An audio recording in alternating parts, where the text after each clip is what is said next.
Smith Hill, a long-debated assault weapons ban bill, will now take center stage in the House chambers tonight. Erica Ricci is outside the State House for us this noontime, and this is a big deal.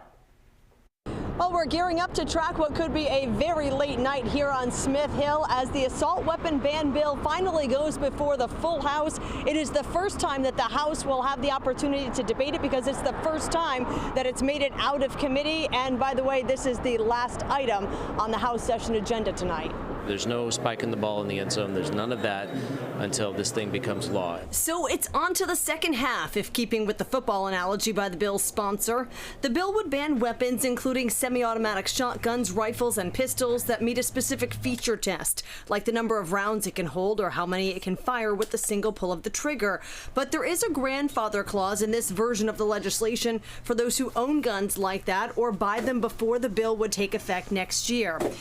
The bill made it out of committee Tuesday night by a vote of 12-6. Tonight, it's expected to be debated on the entire House floor. The vast majority of Rhode Islanders don't want assault weapons in this state. This is the first step to making that law a reality. An AFL-CIO poll in February showed strong support for banning military-style weapons by more than half of the Rhode Islanders surveyed.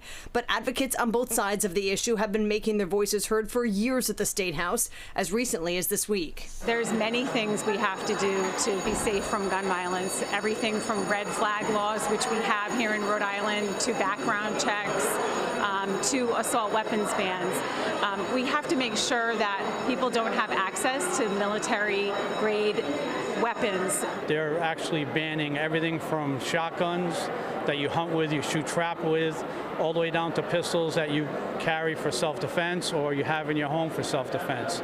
It's just not about the assault weapons like an AR-15. It's about 3,600 different firearms. And House representatives are optimistic that this bill will find favor in the House and be approved. We'll keep an eye on that, of course. The Senate might be a little bit of a different story. Some challenges expected there with the new Senate president at the helm. We'll have to see if she allows it to get to the Senate floor if it gets that far. Outside the State House in Providence, I'm Erica Ricci, 12 News.